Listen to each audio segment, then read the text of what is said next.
I was a songwriter until I was like 25, and then, I was a songwriter from the time when I was 15 to 25, and around 25 I realized I was a songwriter, and then for until I was 50 I just wrote songs, and then I played in front of a guy who was a director of a play, and he liked my songs, and he said, "Can you do these songs for this play?"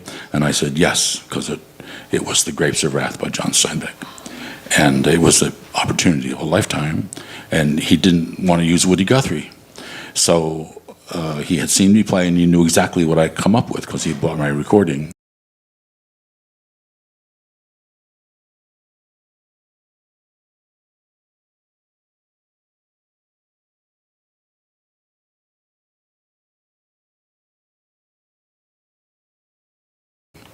And so he was very sure that that was what he wanted. I wasn't going to audition. I would never have auditioned, but I got the gig because he said, "Out front, I want you to do this." And I said, "I'm thrilled," and I quit my day job. And I was with this play for 2 years, and we went to Broadway. We won the Best Play Tony and Best Director Tony for 1990. And it was a big deal for me because I had music through the whole thing, although it wasn't a musical. Okay, but I got used to the idea of telling a story through the music, and what I found was, even if you don't, if you had said to me before, "Do you want to write songs for Broadway shows?" I would have said no, because I always thought of Broadway as being, everybody was rat-tat-tat-tat-tat, that kind of, and it was something I wasn't interested in. I would see Ethel Merman and think, I don't get into that. Although it turns out she's a great artist, I didn't understand, and I would repulsed by the whole notion of that kind of music. And so, but I got Grapes of Wrath. That was a nice entry because they wanted folkish kind of stuff. Okay, and what I found was, writing for a show stirs you to write all the time. Okay, so if you just tell yourself I'm writing for a show, even if you aren't, you'll get something happening. Okay, and I have done this a bunch. Okay, I've approached a book or a play or something, and I said, I'm going to imagine that I'm writing songs for this show that would be presented, or some kind of oratorio that would present this. So it would be music that would fit the mood of this particular book and this particular play, and man, it gets you rolling in a way. For one thing, you don't have the responsibility anymore for creating it. You're just making songs to something that's already there, and trying to find the mood for that particular. So that's a way to write songs. Okay, that's what I'm getting at. A way to write songs. Just talk yourself into the idea of, oh, I could write, and think of your favorite story, and then write songs about your favorite story. And they'll just come out, and they'll just come out. And now and again, you'll get one that's so good that it doesn't matter that it was connected to this play. It's just going to work. You can play it anywhere, okay? And I was lucky, and as I say, I would never have auditioned. I have auditioned on occasion. It's always been a bad experience, and unfortunate experiences, and as it turned out, just as well that they didn't go, oh, wow, because they were the wrong kind of vehicles. This director saw that I could do what he needed to have done. I didn't have to convince him, and I didn't have to change in any way. That's thrilling right away. Then oh, yeah, okay, I can do this. Nobody's going to question it. I don't have to think twice. I don't have to worry. I'm not going to lose the gig in 3 weeks. Well, actually, what happened was he said, you got to submit some songs for me. So that's kind of an audition. But the things he gave me, the lyrics that came from Steinbeck, they were so exciting that I knew I could do it. I mean, it was like I did it in a week. I did 10 songs in a week. And I just presented it to him, and some of them were short. I mean, he only gave me, little spatterings of lyrics, but they were so thrilling to read as lyrics, that there was just no problem with getting. And since then, I've had similar experiences with other writers, particularly Herman Melville. I'm doing a thing on Moby Dick, and with this fellow who presents kind of thoughtful spectacles that involve puppets and machinery and things, constructions, and he's done a bunch of these things about Moby Dick, and each time he wanted to emphasize certain aspects of Moby Dick, and he would ask me to take this particular piece of paragraph of Moby Dick and set it to music. So I did this a bunch. I've got like 20 of them, okay, and enough of them now where I'm going to make a recording and I can drop the ones I don't care for. And the recording will still be 45, 50 minutes long. So, but Moby Dick is now, and Grapes was then, and in the middle was this Love Letter on a Fish. Okay, and what that situation was again was some people I knew who were actors were going to put on a production of the Snow Queen, and I love the Snow Queen. That's another thing. That's a clue. Find the thing you love. The particular vehicle you love. I loved the Snow Queen when I was 9, 10 years old. I was read it over and over and over. It was so long you'd forget what happened on the one hand, and on the other, it was very interesting and creepy and in ways, and very frightening in ways, and it was just a lot of fun for a kid, And I had a really old book. So when you're reading Snow Queen, dig it. It's by Hans Christian Andersen, who wrote it in Danish, which means that when you're reading Snow Queen in English, you're getting some guy's notion of what's going on, of what he read, and sometimes it's secondhand, and sometimes it's thirdhand, and a lot of times for children it's bowdlerized like crazy. So the man, if you are just interested in this, I'll tell you, the man is named Jean Hersholt. The Jean Hersholt Humanitarian Awards that they have at the Oscars. Jean Hersholt was a Danish actor from the 40s. He translated everything from Hans Christian Andersen. He did every story, and you can get those. You can get that book, and man, it's so good. It's so good. It's so adult, And what you see is that Hans wrote for adults, and he said that flat out. I write for adults that are peeking over their kids' shoulders. Isn't that cool? See, so in a way, he was in himself in a kind of, he dug his own, how do I put it, aesthetic grave in a certain way, because so many people think of him as being, he's for kids, but he's not for kids. He's a childish man in a certain ways, that artists can be, and he's a weird man, a very strange man. Hans Christian Andersen, he was very strange. He never had a home, except when until the time he was 14. He never lived at home, ever again. He lived in hotels or with princes and kings, okay? And he never had sex. And so he had a very unusual, because he was so ugly. I mean, in certain ways, you can look at him and go, oh my God, this guy looks like a big stork. Or there's just ways, and you could see right off, and also from his personality as is described, it would have been rough to try to get close to Hans. What Hans wanted to do was tell you a story, no matter what, forever, all the time. Okay? The way I get in front of a microphone, he was all the time like that. Okay? And so Snow Queen is a beautiful thing. I got a decent translation when I was a kid. I then happened upon the Jean Hersholt, and Jean Hersholt just blew me away. You can read anything of Hans from Jean Hersholt, you're going to get it. He's Danish, and he speaks English, and he really cared about it. Okay, so these friends of mine were doing a version of Snow Queen, and I said, I'd like to write the music to this, and I'll give it to you for free. That's a good way to get music in. I'll give it to you for free. And they said, fine. And I came up with it real fast, okay? And all I came up with, little sketches, as I knew they weren't going to rehearse. If they did rehearse, it wasn't going to have much to do with my songs. So not only did I give it to them quick and sketchy, I gave it to them without ever going and looking and see what they did with it afterwards, which would have been disappointing in some ways. You have these visions, but what was important was to see that action. I send them the songs and they use them. Okay, and that I hadn't done that before. I had done it with Grapes of Wrath. In fact, I was doing a Grapes of Wrath when they approached me about this. So I love Snow Queen so much, I could find, in the translation they gave me, I could find moments where songs would be really appropriate. Okay, and the particular one that's on your bill today was during the course of, a little girl's trying to save her boyfriend in the North Pole.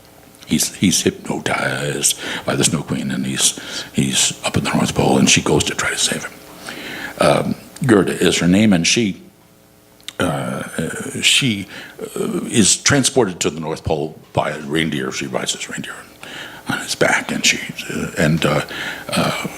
and by the by, the noises about that the Walt Disney movie Frozen was the Snow Queen. No, it's not. It's not. Take it from me. Believe me, they don't.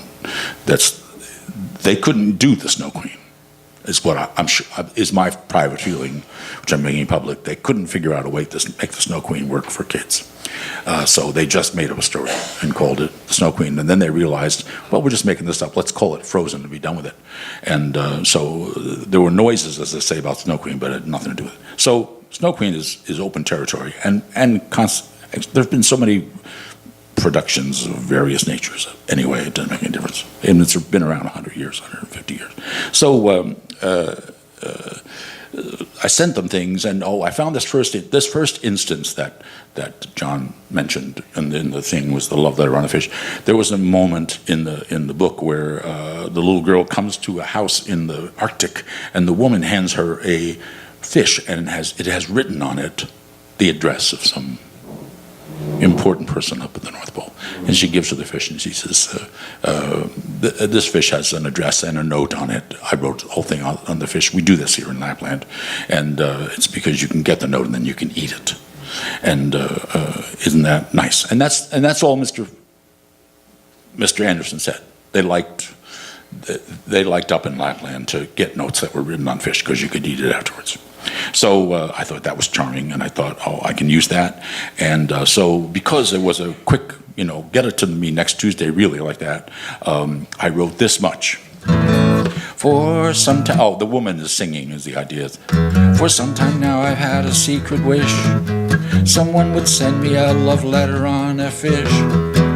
For a fish and a love letter just seem to go together. The sooner I get my fish wish, the better, I suppose. Well, you could start out with a short note on the trout. 3 tons of mail and a whale would be delish. Even when the weather's sunny and it makes the mailbox smell real funny, send me a love letter on a fish. Sort of like that, okay. And that was as far as I got, okay.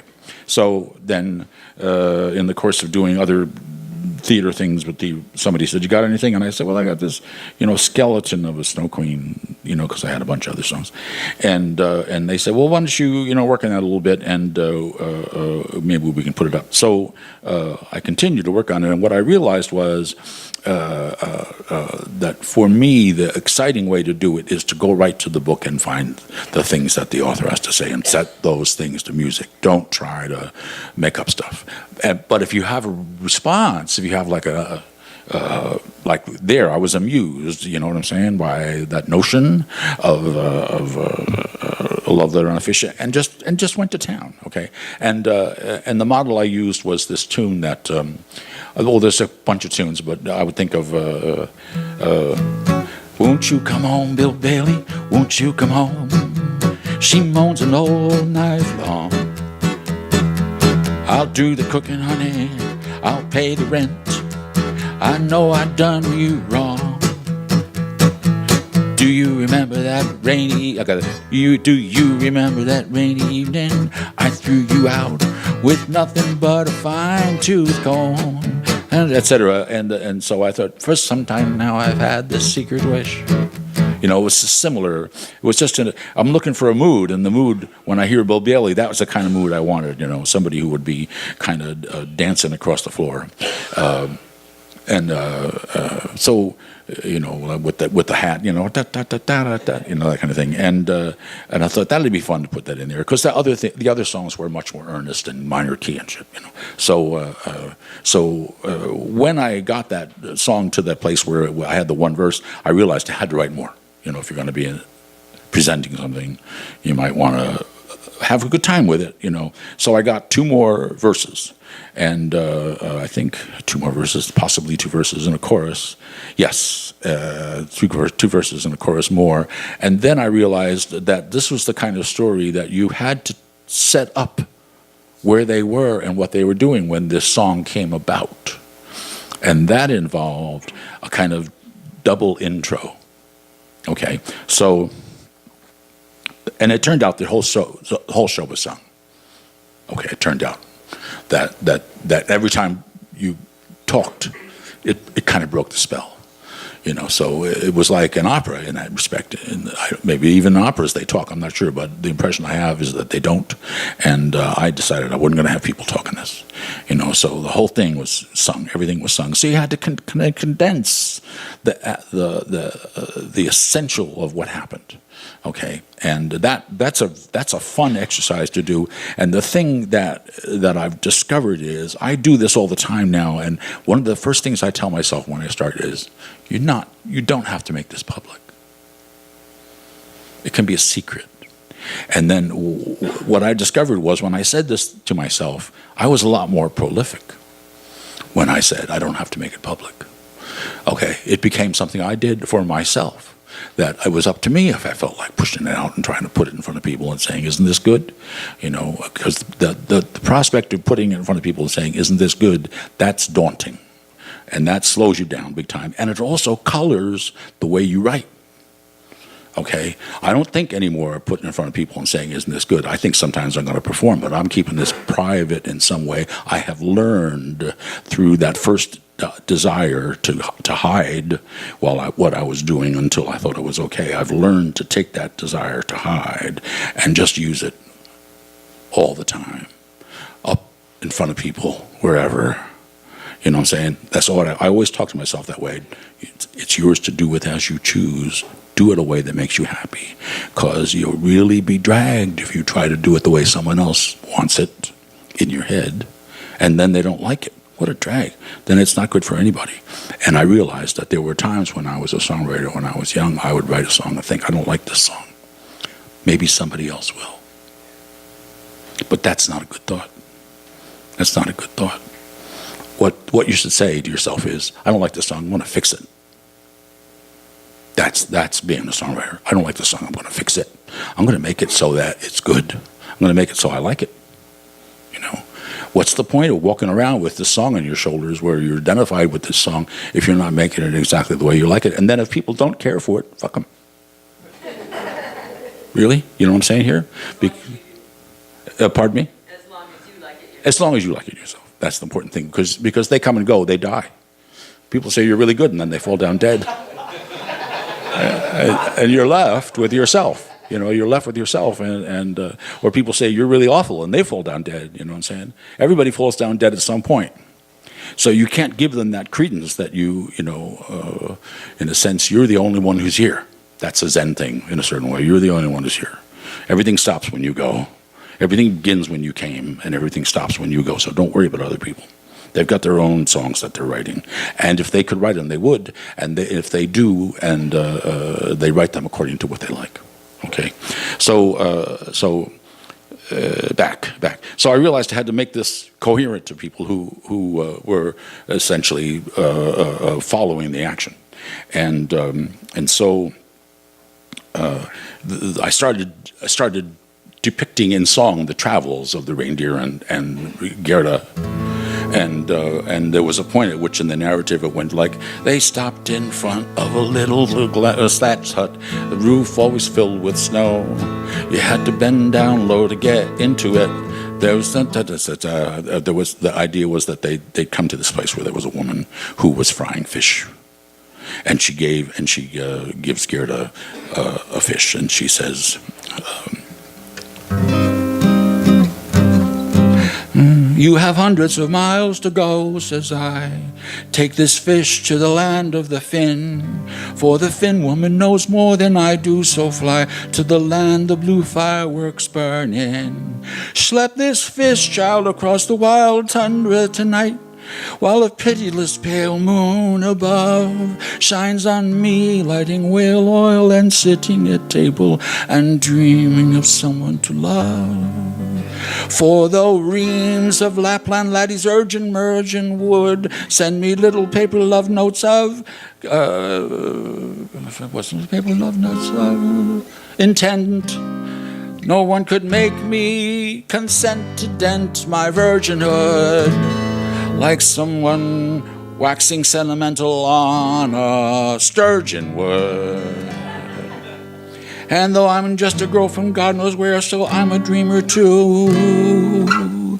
I've got a fantasy I'd love to share with each and every one of you. For some time now I've had this secret, okay? And this time I'll continue. For some time now I've had the secret wish Someone would send me a love letter on a fish. For a fish and a love letter just seem to go together. The sooner I get my fish wish, the better. I would say someone could start out to pour his heart out on the trout. I'd read and sigh, and then I'd fry it, my delish. Even when the weather's sunny and it makes the mailbox smell real funny, send me a love letter on a fish.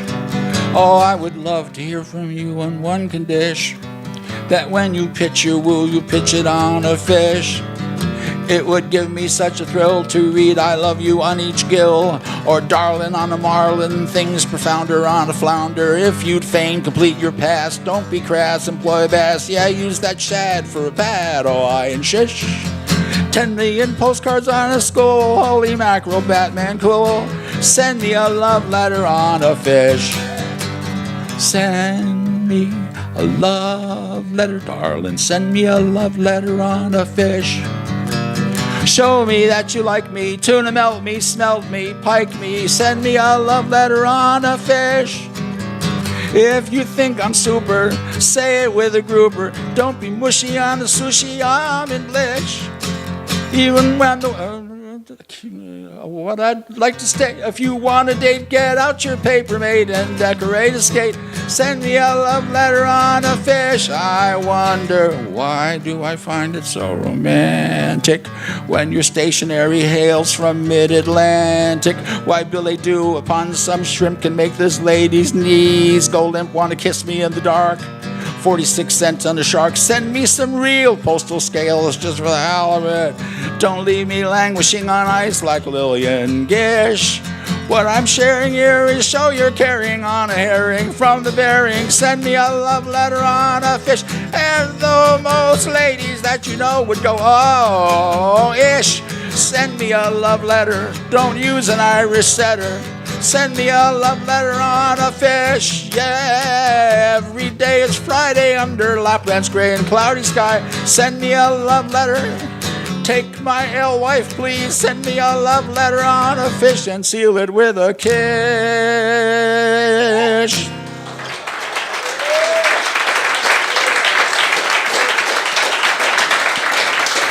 Thank you.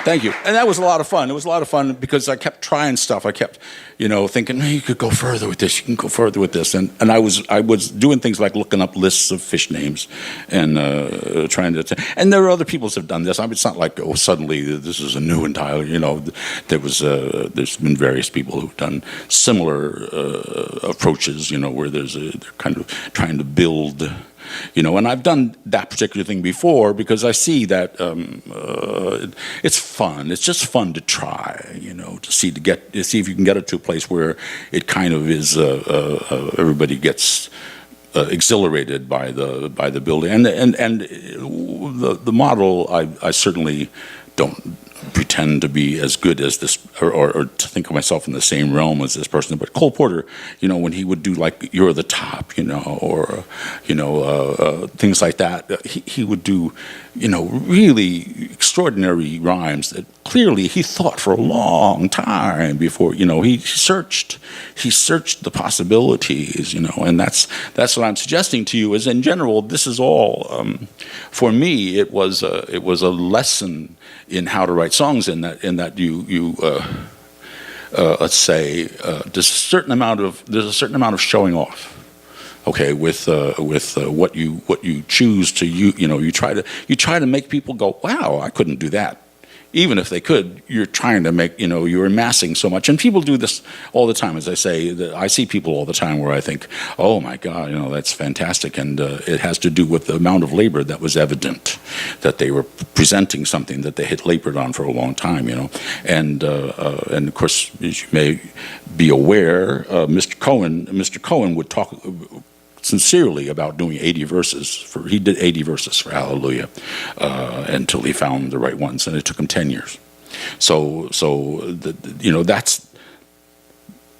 And I used to think it didn't even occur to me to rewrite at one time.